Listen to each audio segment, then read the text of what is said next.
Howdy,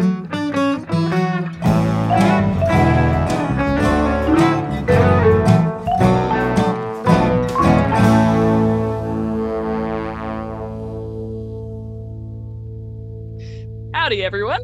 It's that time of year again, one I know you've all been waiting for. No, not Christmas. No, not your birthday. You guessed it, Summer Reading Club time. For those of you who don't know what Summer Reading Club is, it's a yearly event to encourage reading for all ages. We have 2 different summer reading clubs, kind of 3, depending on your definition. There's the Kids Summer Reading Club, where kids get stickers for every day in which they read for 15 minutes, and at the end, they get a medal. What more could you want? There's a whole ceremony and everything. The library has some good recommendation lists for kids in every grade, and they can also have someone read to them, and they'll still get a sticker. We want to be at everybody's level. We want everyone to be reading. Then we have the Adult Summer Reading Club and the Teen Summer Reading Club events. And that's kind of what I mean by 1 or 2, depending on your definition. For adults and teens, we have separate reading prompts, and you will be entered into a prize draw for a $100 gift card if you fill out your ballot. So please remember to fill out your ballot once you're done, or unfortunately, the odds will not be in your favor, as they say. All the instructions for our summer reading club are available on our website, and you can contact us, whether that be like by email, phone, or in person if you have questions about it. And to get signed up, start participating in our summer reading club. So the library has been cooking up a new board game for everyone, and this year we've modeled it on the game of life, moving you from childhood to retirement. Childhood to retirement. We're not going past that. You may read books and move along the squares on the board. Starting on the left in childhood, you arrive on an orange tile. Every orange tile is a choice, is an important choice for a different path you can take, which is clearly marked along the board. And since this is based on different decisions you make at key points in your life, you're going to get slightly different options for book topics to choose from. For instance, for this first one, you could stay a child forever. This path has prompts for book choices based on childhood passions and curiosity. Or you could be boring, choose to grow up as quickly as possible, and like read an adult book with a child narrator, or something published in the decade you were born. Okay, maybe cooler than I thought they were going to be, but regardless. And once you get onto these blue paths, you only have to pick one blue square to read from. Once you finish this first blue path, you arrive at the yellow one. You are growing up, whether you want to or not.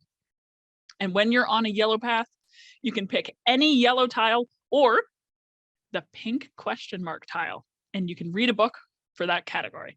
So the pink question marks, this is my favorite part, are random events sprinkled in there where you could have a prompt that's completely unexpected. Maybe you're going to be the first contact with aliens on our planet. Maybe you discover there are gods living among us. Or maybe you just win the lottery. Life is weird like that. Sometimes you'll encounter these strange things. And you continue along the board reading from categories and making choices until you get to retirement. And then, like you said, we're done. No more. And you have completed the Summer Reading Club Challenge. And there's no rules for which books of these that you read, as long as they fall into the category broadly. And they don't have to be fiction or nonfiction, unless the category specifies it, fiction or nonfiction, and they could be of any length, any author, whatever you would like. We just want you reading. We want you reading. We want your teens reading. We want your kids reading. We want your goldfish reading. Everybody in your house should either be reading or listening to a story this summer, or you've seen librarians. Now you're going to see real librarians. That was a bit for legal reasons, that was a bit. We are happy to just see you reading. Now, I have a question for my book friends that Mark actually suggested. So, very curious. How do you decide between different books or topics to read? The floor is yours, friends. So I actually find something like the summer reading club super duper helpful because I think I read kind of a little bit all over the place, just picking things up. So it's really helpful for me to have a prompt, but an open-ended prompt because I'm also a mood reader. So like I did today in choosing my first book, I went in and I found things on my to be read list, which is giant and very eclectic and goes back a long time. And I kind of just like found what fit with the categories. And it's that like sort of fitting together that I really love. And then you find that book among all of those books on your TBR and you're like, this is the time for this book.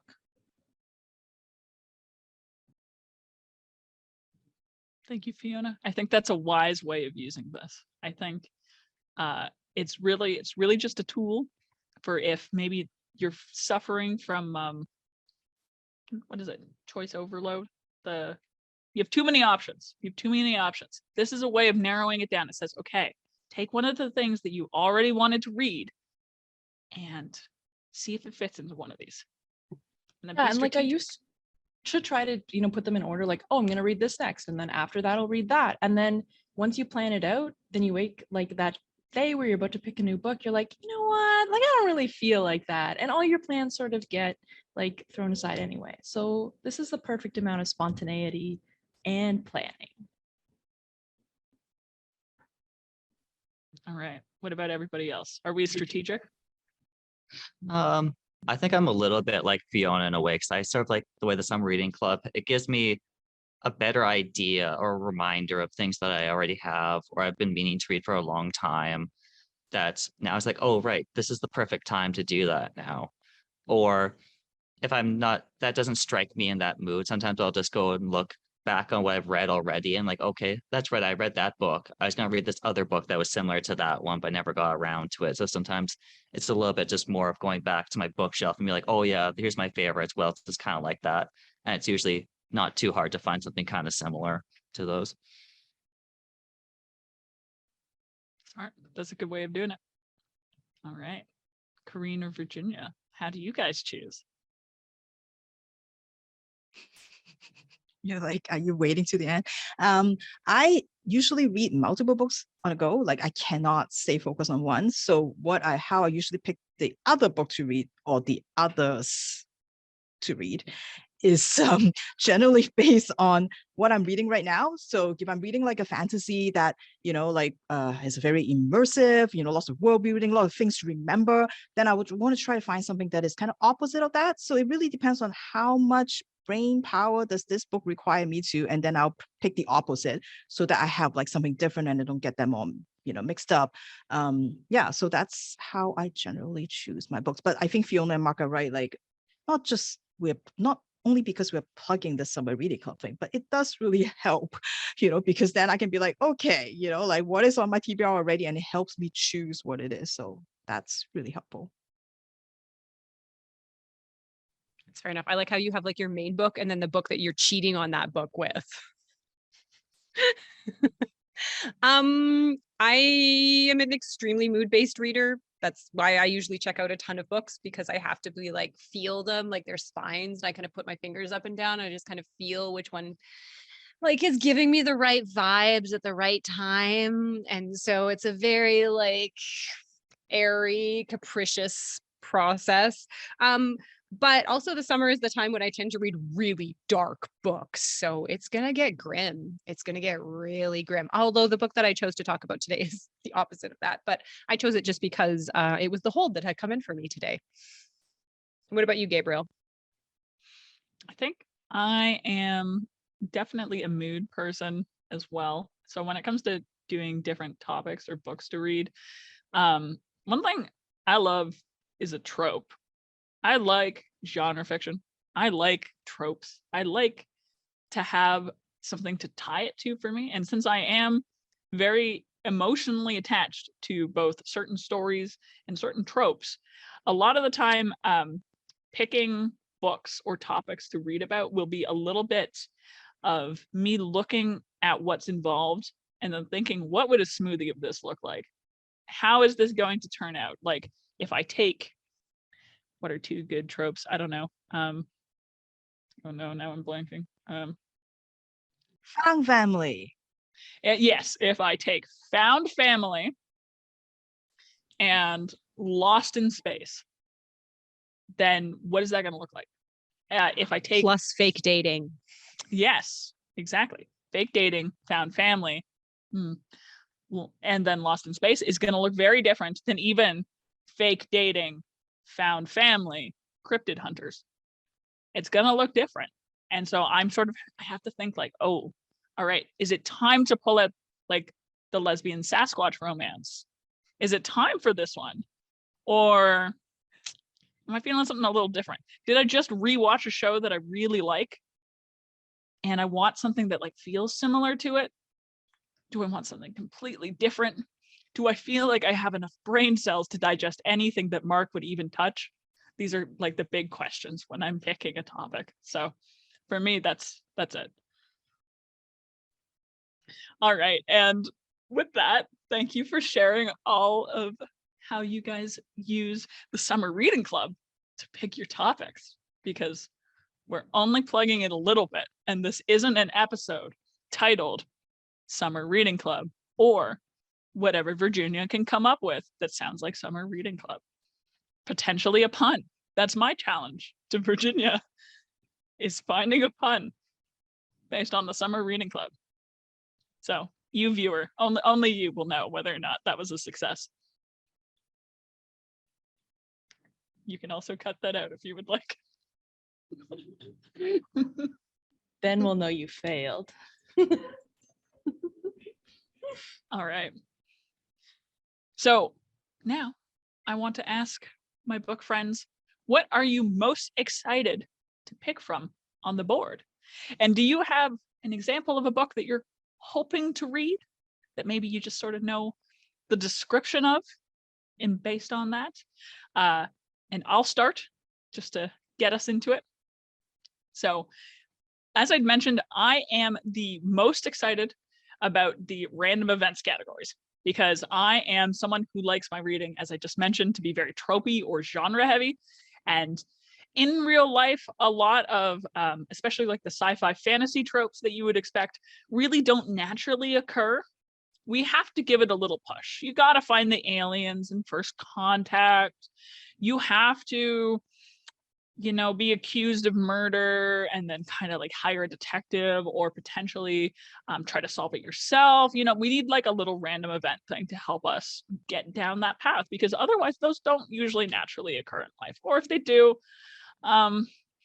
you're living a more interesting life than me.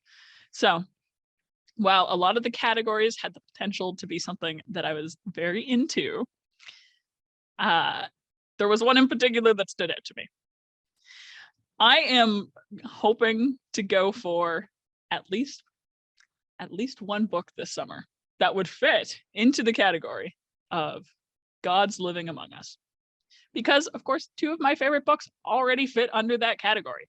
I love American Gods by Neil Gaiman, and I love Good Omens by Neil Gaiman and Terry Pratchett.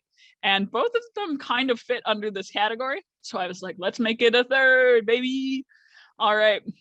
I am hoping to now continue this sort of, make it kind of like a trinity in my head of books that I really enjoy that fit this and are also written by Neil Gaiman, because I am not above just reading my favorite authors all of the time.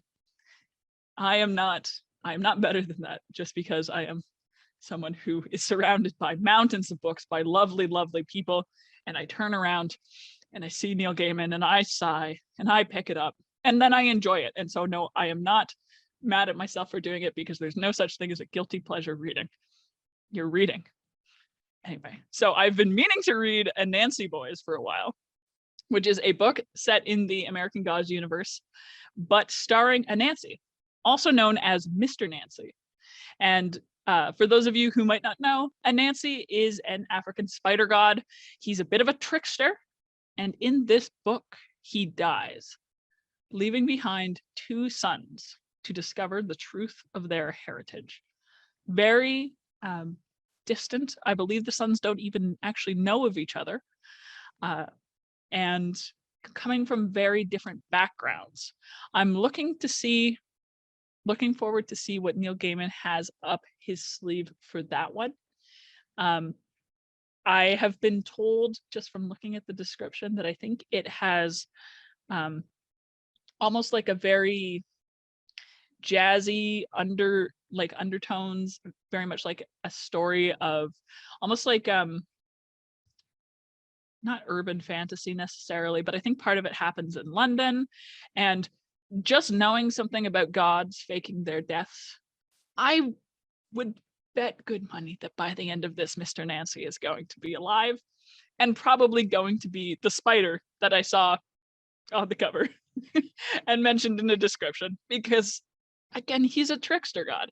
And I'm also really hoping for that because Mr. Nancy, the character in American Gods, is actually pretty much like one of my favorite characters. And so I'm someone who just really enjoys, I think, the sense of humor that Neil Gaiman often brings to things, as well as this book actually won awards back in the day when it came out back in the day. I think it came out in like 2003 or 2006, potentially. So earlier. And it won, oh no. It won an award. It won an award. It's the one that Virginia really likes, I think. The Science Fiction Award. Maybe the Juno. It might be a Juno. It won an award. And in this case, I will allow a little award-winning sticker to sully the cover of the book that I am reading. So Throwback. So I am hoping for Gods Living Among Us, and I'm gonna hopefully read Anansi Boys by Neil Gaiman. All right. And I am going to pass it over to Fiona. Thank you. I'm going to give my unsolicited opinion on your book.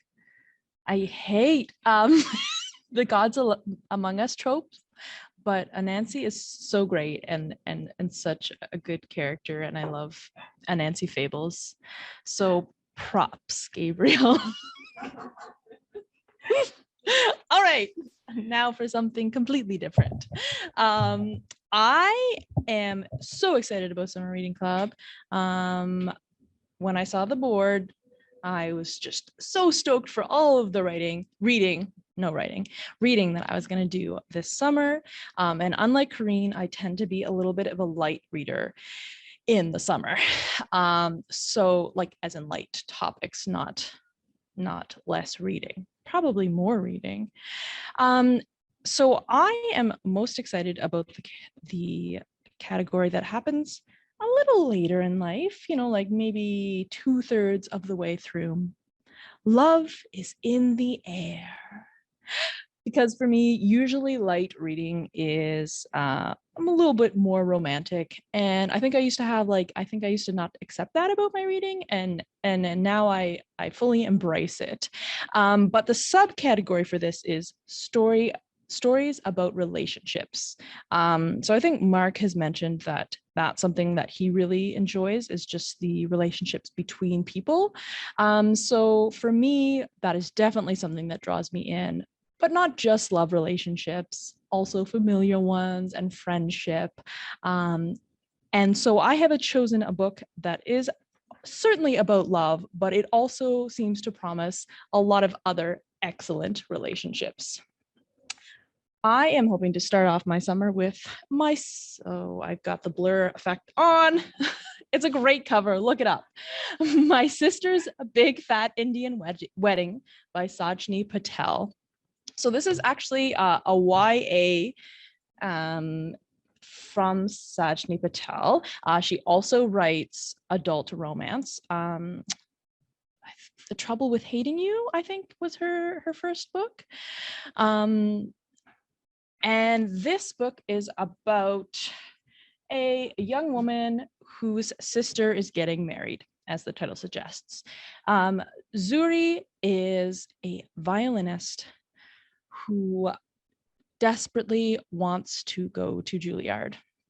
When she is rejected, she from the school, she is excited to find that she has another opportunity to audition in front of an important panel and have another opportunity to prove herself.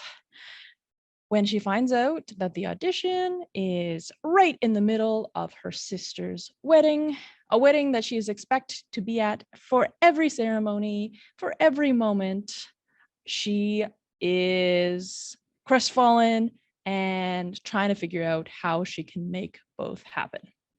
So there's a lot. I'm really excited about this book. I listened to an interview with the author, and she said it's based on her experience with her brother's wedding.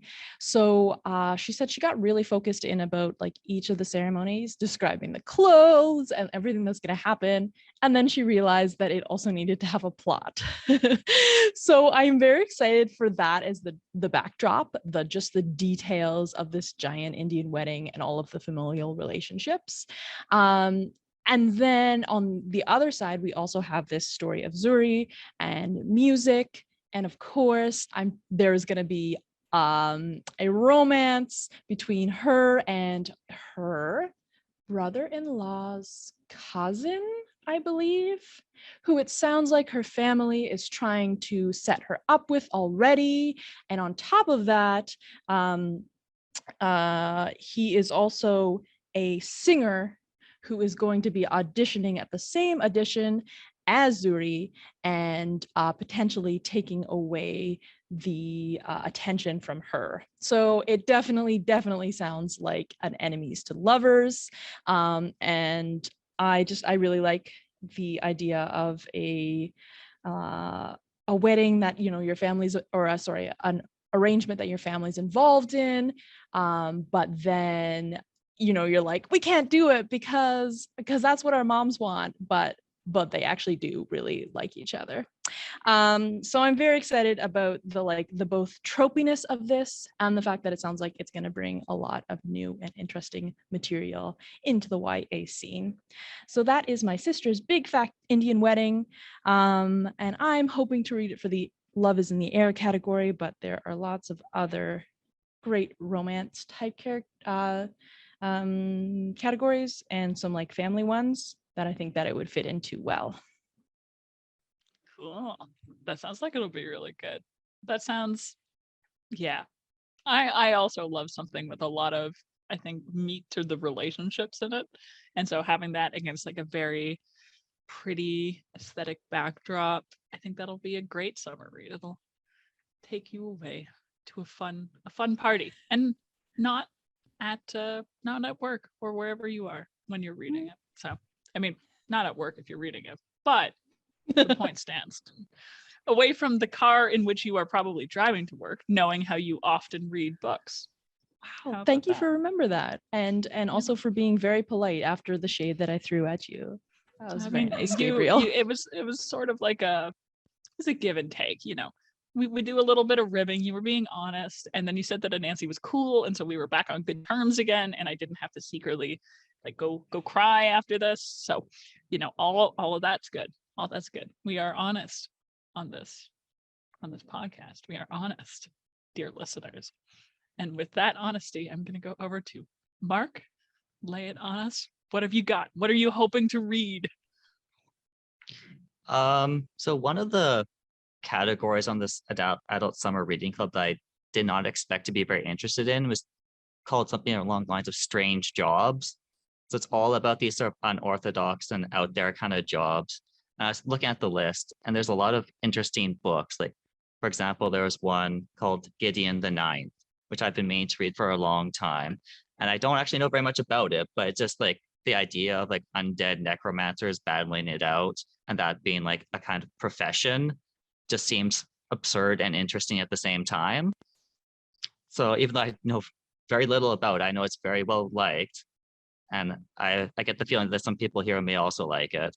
So that's definitely one that I'm hoping to read. Additionally, on the same list, there's another book called There's No Such Thing as an Easy Job.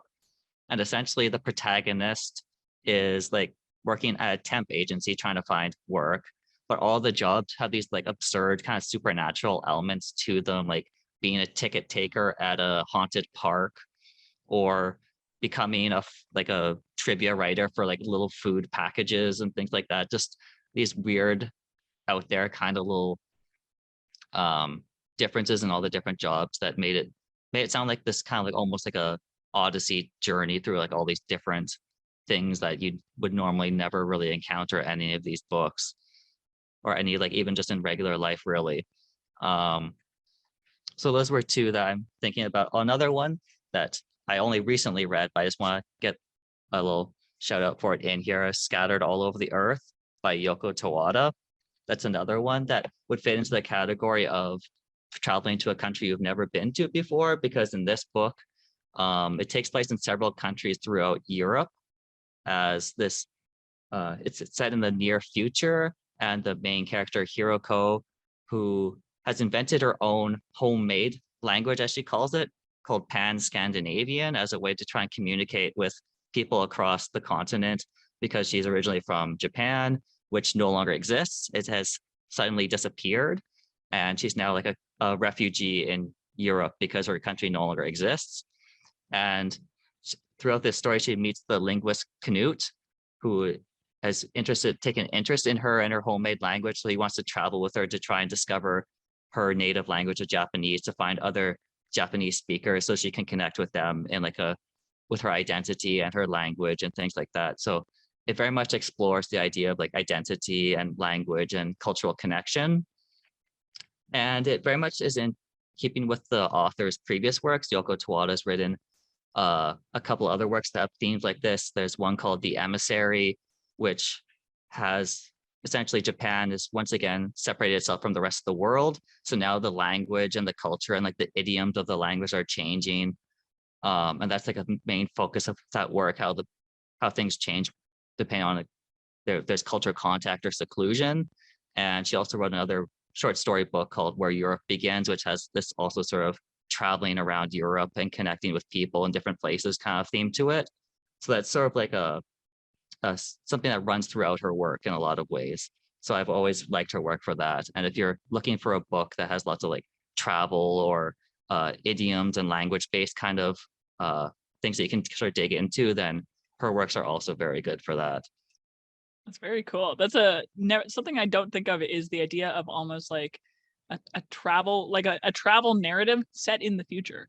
For me, whenever I think of travel narratives, they're always either like present or their past, whether they were intentionally set in a historical past or whether they were actually just written a long time ago and now I'm reading them.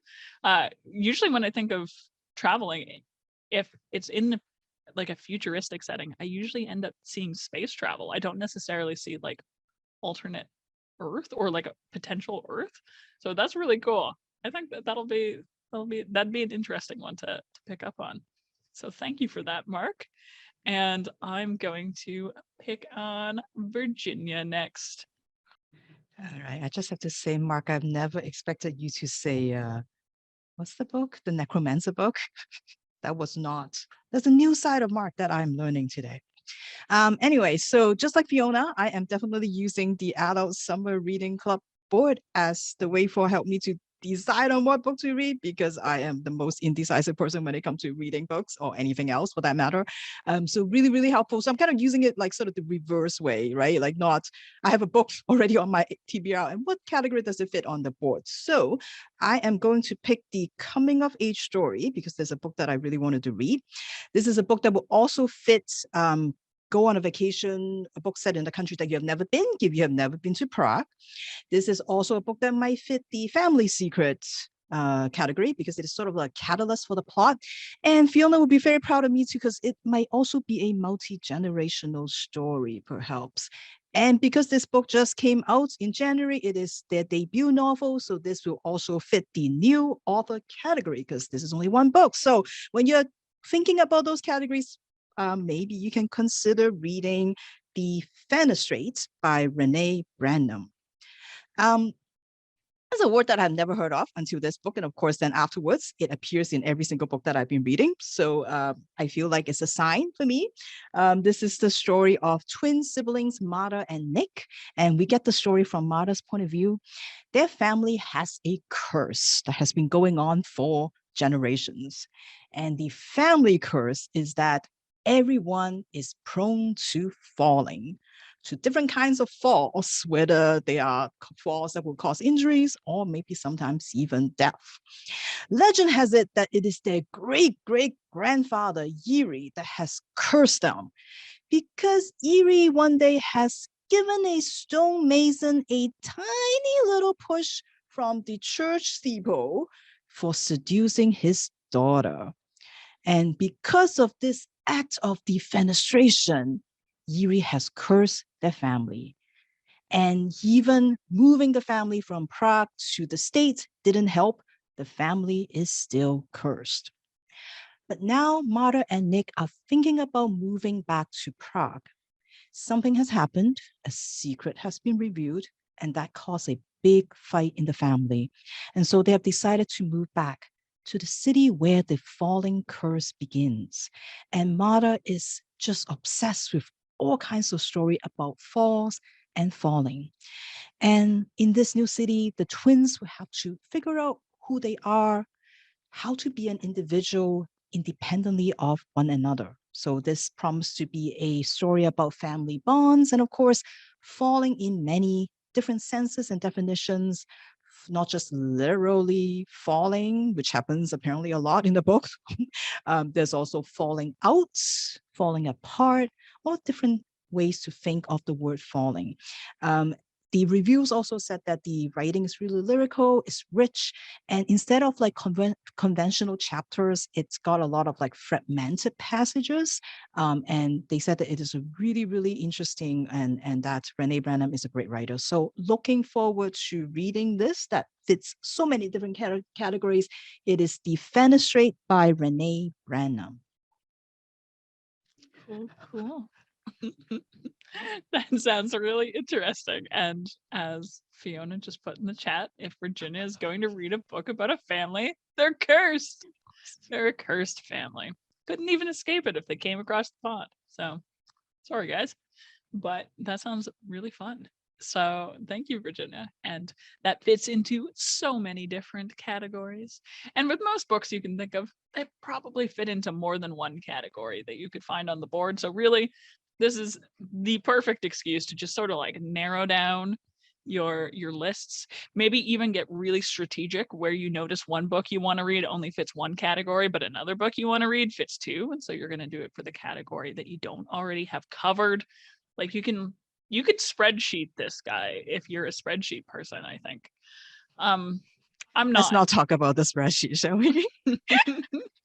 It's a bit Okay, contentious. Let's quickly glide past the topic. Okay. There's no. Okay, you didn't We'll hear fill anything you about in on the spreadsheets. spreadsheet later. Okay. All right. I've accidentally struck a spreadsheet and Excel related nerve. I did not expect this to be the formula of my downfall, but you're hearing it here first, folks. And I'm gonna head over to Kareen. Kareen, thoughts on Summer Reading Club? No thoughts on spreadsheets, preferably. I have so many thoughts about spreadsheets, but I'm going to keep them to myself in the interest of keeping harmony, because enjoyment and happiness is what the Summer Reading Club is about. So because I'm a very mood-based reader, choosing a book was hard. And so I thought about the Summer Reading Club and I was like, okay, what does the Summer Reading Club make me think of? And so I was like, Sadie. Because Sadie really always enjoyed doing the Summer Reading Club. And so I was like, okay, maybe I will try to find a Venn diagram of Sadie's interests and my interests and the Summer Reading Club. So my Summer Reading Club circle is that it is a book from the YA section, which I don't always read. I know. It's also a debut novel, so it's kind of got that. The Sadie side of it is that it is a YA fantasy that I know, Virginia, that I also often don't read. And then my little part of the circle is that it's about tea. So it's about tea and it's about poison. And so I think between all of these circles, that in the middle, and actually there's actually kind of a little like a smaller circle of Fiona, and that this is a Canadian author. I know. So it's like a horrible Mickey Mouse image with like another big like bulbule growing out of the middle of his head. Yeah, anyways, with that image in mind, the book that I am choosing, again, is a debut novel. It is from the YA section, so I am challenging myself, and mostly I chose it because it has a gorgeous cover as well. I'm going to be reading A Magic Steeped in Poison by Judy I. Lin, and I am very excited about it because it is about a youth named Ning, and she has just lost her mother, which in and of itself is horrible, but kind of compounding the fact is that she probably brewed the cup of tea that kind of accidentally killed her mom and is slowly, poisoning her sister. So it's been a rough couple of days for our main character. So in this world that this author has built, there are different kind of teas, and depending on how you brew them and where the leaves are grown, is that they can do different types of magic. Which, if you've ever had a really good cup of like coconut oolong tea, that in of itself is a special kind of magic. However, her skills are not enough really to save her sister Shu, who is currently still kind of suffering the effects of the poison, and Ning really believes that if she doesn't do something drastic, her sister will be gone and she will be left all alone. So the kingdom is having a competition, which kind of ties nicely into her goals. They are trying to find the greatest Sheng Nong Shi, so the master of ancient and magical art of tea making. So they're kind of scouring the land, looking for the person with all the skills. And the winner of this competition will receive a favor from the princess. And Ning really believes that this favor is the only chance to save her sister's life.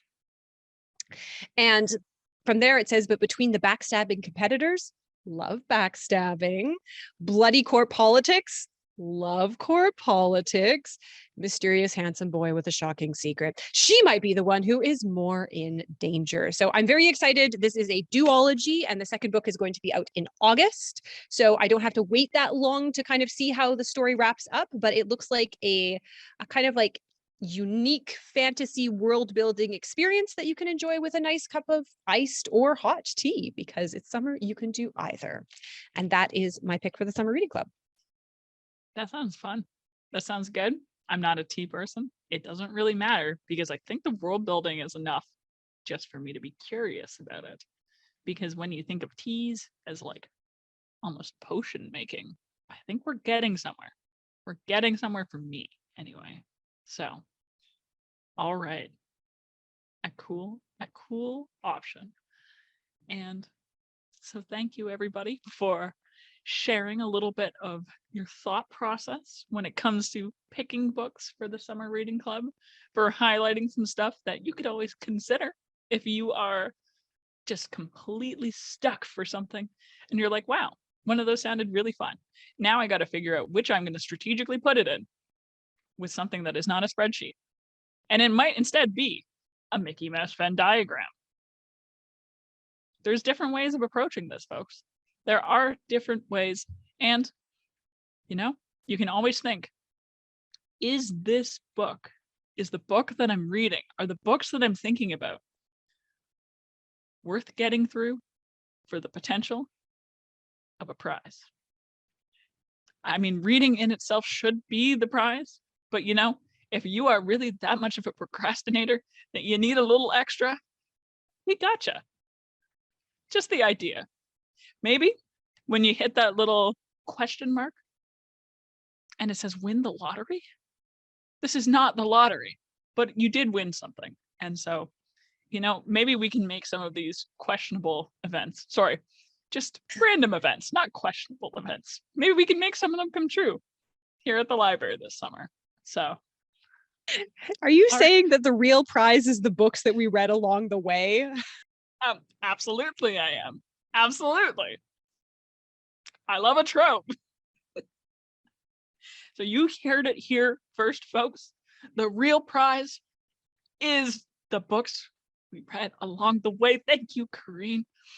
And you too can come into the library anytime after June 1st to pick up the game board, everything you need to start your summer reading club adventure. We will have a bunch of recommendation lists like this available on the website too, for if you're stuck. But remember, your goldfish should be reading alongside you. You should be making everybody read with you, potentially, but the goldfish will probably not be the one receiving the prize. Hopefully. Unless you'd like to give your goldfish that. I cannot speak for you. Anyway, happy reading, everyone. I hope that you'll join us for the 2022 Summer Reading Club. And see you all next time. Bye. Bye.